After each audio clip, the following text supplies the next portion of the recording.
Good morning. This is Mrs. Teen. I'm one of the high school English teachers at Warrensburg High School, and I'm going to quickly go through with you the sequencing for the English department. Please keep in mind, if you are currently already a high school student, we did make several changes to the sequencing and what you have available. So it's going to be really important that you kind of pay attention to the junior and senior columns if you're going to be an upperclassman. Two important things to keep in mind with the English department. Number one, the state of Illinois requires that in order to graduate, receive a diploma, you take 4 years of English. So it is important that you take English every year. The second thing to remember is that you cannot take the next level of English until you've passed the current level of English.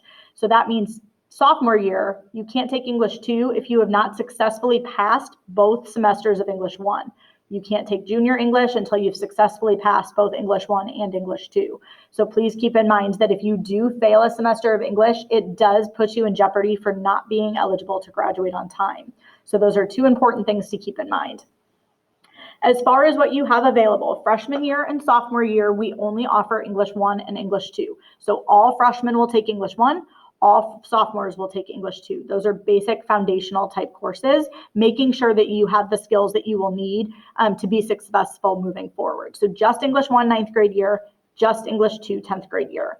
Junior year, this is where some of the changes have happened. So if you are already a high school student, this is where some of the new offerings are available. Junior year, you have two choices. You can take English 3, which is a continuation of English 1 and 2. It's kind of the more middle of the road option. And then you have English 3A. English 3A is turning into a pre-AP course. So the purpose of 3A is to prepare you as a pre-AP course for the actual AP course that will then be available senior year, which I'll talk about in just a minute. So it is going to be a little bit more of an advanced course. It's going to move a little bit quicker. It's going to be a little bit more in depth, a little bit more intense. The purpose of that 3A, again, is to set you up for success if you choose to take the actual AP course your senior year. So 3 is the continuation from English 1 and 2, and then 3A is your new option for junior year. So you do have a choice junior year. Senior year, you have a lot of options. Senior year, you have an option for English 4, which is again the continuation of 1, 2, 3, 4. You have the option senior year for English 4B. This is a new course we're adding this year. This 4B course is similar to English 4, but the purpose of this one is to prepare students for either the workforce or maybe more tech type trainings rather than a more academic four-year or university type experience. So a lot of the work that's going to be done in 4B will be looking at things like resumes, cover letters, tech manuals, the types of skills, the reading and writing skills you would need to enter the workforce rather than attending a four-year university. So it's going to be geared a little bit more towards those kids that are just ready to go. They want to start their careers. They don't want to do a lot more education. They're just ready to start jobs. And so it's going to be kind of geared more towards that. So still reading and writing skills, just a slightly different focus. The other option you have in that chunk up at the top here is English 101 and 102. That is the Richland dual credit course. Dual credit means that it's taught by a Richland professor, not a Warrensburg staff member. And if you achieve a certain grade in the course, you, in addition to your high school credit, also receive college credit. So as long as you successfully complete the course, you get that credit. So it's a good option for students who do intend to go to college and would like to maybe save a little bit of money and start some of their coursework now. All three of those are available to you if you take English 3 as a junior. So if you take English 3, you can do English 4, 4B, or the Richland dual credit course as a senior. If you take the English 3A, that pre-AP course, you have some other options. You can take regular English 4. You might take the AP, pre-AP course junior year and decide that it's not really your thing, and that's okay. We're not going to force you to take the AP course. So you have the option to go back and kind of step back a little bit and go to English 4. You also have the Richland option available to you. Again, that's the dual credit through Richland. And then the fourth option, or the next option that we're adding, is the AP course. So if you take the pre-AP course as a junior, you could add the AP course your senior year. One thing to keep in mind is that we are going to rotate. In English, there are 2 English AP courses. One is literature, which is more reading based, and one is language, which is a little bit more based on the way things are said, rhetoric, some of those types of things.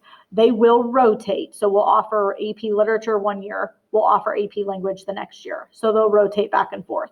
Next year, if you are currently a junior interested in AP as a senior for 21-22, AP literature is going to be the option that is available. So those are our required options for your required English 1, 2, and 3, 4 courses. If you have a specific question on what will be covered in something, or if you're unsure at the junior and senior level what option might be the best for you, reach out to the English teachers. We can help you based off of your work that you've done for us over the last couple of years. We can help place you in a class that we feel like would be the best fit for you. The other thing you'll see down at the bottom, all of our flowcharts have these are our English electives. Keep in mind that these are not able to replace your required English courses. These are elective credit. So they would be taken in addition to the flowchart up at the top. Freshman year, you do not have any underneath the freshman column. There are no English electives available to freshmen. Sophomore year, you have 2 options, mythology and film. It's a full year course. First semester is myth, second semester is film. That starts sophomore year, or you could take it as a junior or as a senior. Novels is the same way. If you're eligible starting your sophomore year, it's available junior and senior year. This is a little bit more like a traditional English course, so it's reading and analyzing basic, normal text, but it's going to be a lot more modern books and high interest books, not some of the classics that we typically cover in English classes. Starting junior year, under this junior column, you also have access to speech and debate. They are each individually a semester long. We highly recommend that you take both. So take the first semester one first semester and the second one second semester. But those are available junior and senior year. And then the last option is publications. This is the yearbook course. This is the class that's responsible for creating the yearbook. This one, keep in mind 2 important things. One, it is an application course, which means that even if you register for it because you're interested, there will be an application process and a selection process, and not everyone that registers for it typically gets placed in that class. The other thing to keep in mind is because of the nature of the class we're creating the yearbook, there are elements of the class that are graded class requirements that will take place outside of the school day, attending events to take photographs, those types of things. So this one is a little bit more of a non-traditional type course just because of the nature of the class. So this is the new sequence for the English department. If you have questions on what any of the courses cover or what might be a good fit for you, feel free to reach out to the English department. We can absolutely answer those questions for you. And we look forward to seeing you next year.